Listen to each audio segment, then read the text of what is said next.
Hi students, welcome to Vipin Sharma Physics channel. Our today's topic of electrostatic is forces between multiple charges. तो बहुत सारी charges के बीच में जो forces हैं उसकी हम बात करेंगे. Students, mutual electric force between two charges is given by Coulomb's law.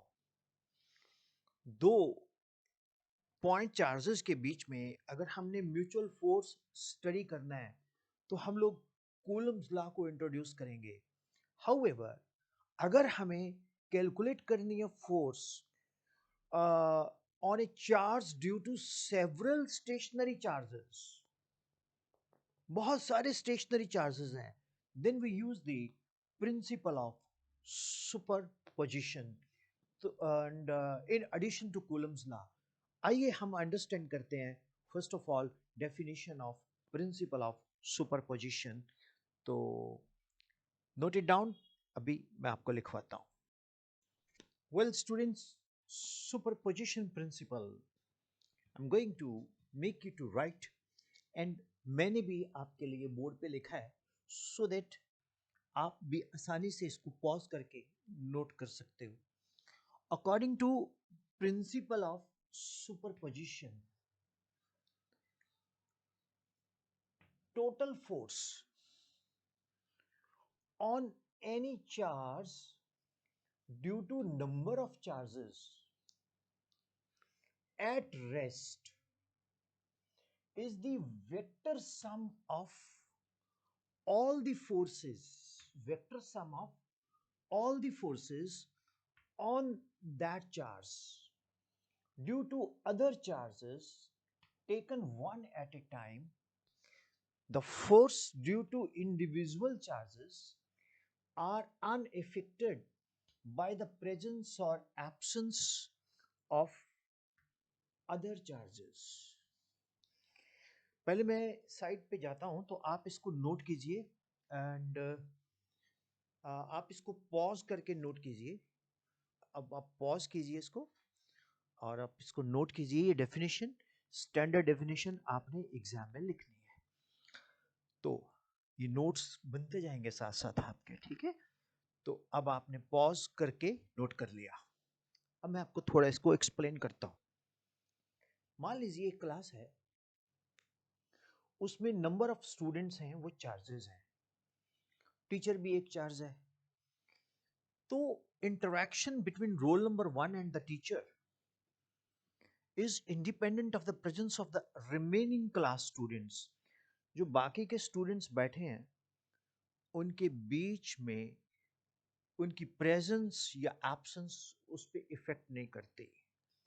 और अगर वो हम टोटल फोर्स स्टडी करेंगे तो वो vector sum of roll number 1 and sir, role number 2 and sir, role number 3 and sir, roll number 4 and sir, roll number 5 and sir, तो वो vector sum of individual charges के कारण सम हो जाएगा force का. मतलब रोल नंबर 1 और sir के बीच में जो फोर्स है वो vector sum with roll number 2 and sir, फिर roll number 3 and sir. Hope it is clear. अब मैं इसको और एक्सप्लेन करता हूं. नाउ लुक स्टूडेंट्स, हमारे पास एक चार्ज है Q1, एक दूसरा चार्ज है Q2. Q1 का पोजीशन वेक्टर है R1, Q2 का पोजीशन वेक्टर है R2, Q3 का पोजीशन वेक्टर है R3, Q0 का पोजीशन वेक्टर है R0. अब आप देखो Q1 एंड Q0 के बीच में ये हमारे पास डिस्टेंस होगा, तो ये फोर्स होगी, मैं एक लूंगा F naught 1 means force on Q0 due to 1, force on Q0 due to 1, force on Q0 due to 1. तो कूलम्स लॉ लगेगा 1 upon 4 pi epsilon not Q1 Q0. ठीक है, नीचे डिस्टेंस क्या बन जाएगा, R naught 1 square into R naught one cap vector form हमने use किया। Coulomb's law we have simply applied. इसी तरह से force on Q naught due to Q2, ये डिस्टेंस हुआ, this distance is R two naught, F naught 2, this is 1 upon 4 pi epsilon naught Q2 Q naught upon R naught 2 square R naught 2 cap, and so on करते जाएंगे तो F naught n 1 upon 4 pi epsilon naught Qn Q naught R naught n square R naught n cap। तो according to principle of superposition जो definition आपने लिखी है, जो हमारे पास टोटल जो फोर्स आएगी, हमारे पास जो टोटल फोर्स आएगी, तो उसको हम F नॉट O लिख देते हैं। That is the vector sum of all the forces F naught O1, F naught O2, F naught O3 and so on F naught ON। Hope it is clear। अब F naught O1 क्या है? That is 1 upon 4 pi epsilon naught Q1 Q2 upon R naught 1 square R naught 1 cap 1 upon 4 pi epsilon naught Q2 Q naught upon R naught O2 square R naught O2 cap, so on to 1 upon 4 pi epsilon naught Q n Q naught upon R O naught n square R O n cap। तो F O किसके equal आया? 1 upon 4 pi epsilon naught Q naught, अंदर क्या रह गया? R naught Q1 R naught cap upon R naught 1 square Q2 R naught O2 cap upon R naught O2 square and so on Qn R naught On cap upon RON square। तो ये हमारे पास total forces आ गई।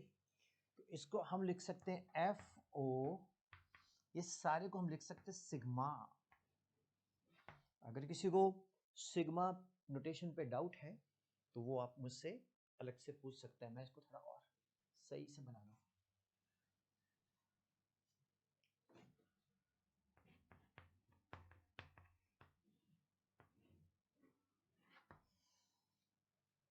This is summation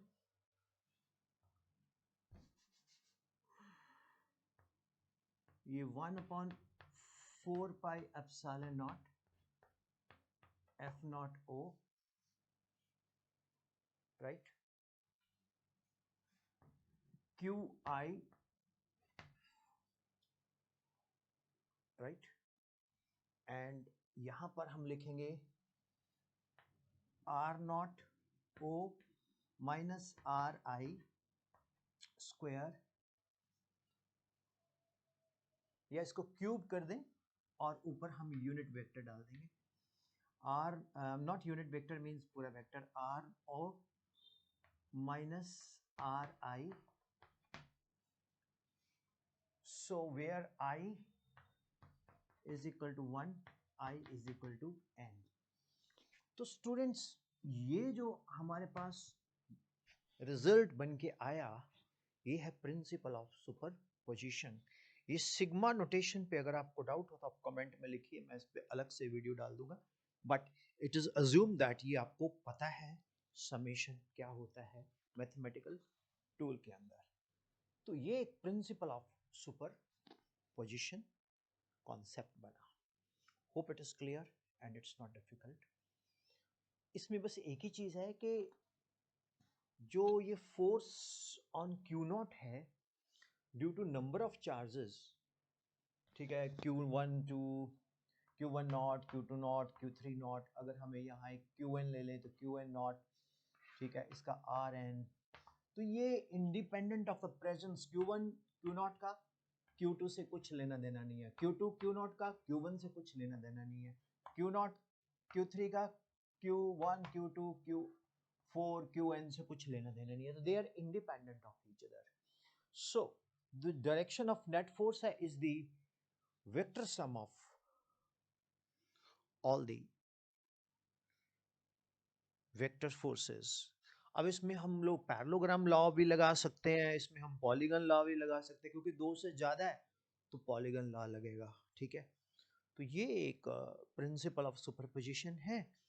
तो we can use superposition principle for computing, for calculating net force, net field, net flux, net potential. Flux के लिए भी ये चलता है, पोटेंशियल के लिए भी चलता है, फील्ड के लिए भी ये चलता है। तो होप प्रिंसिपल ऑफ सुपरपोजिशन आपको अच्छे से समझ आ गया होगा। Thank you.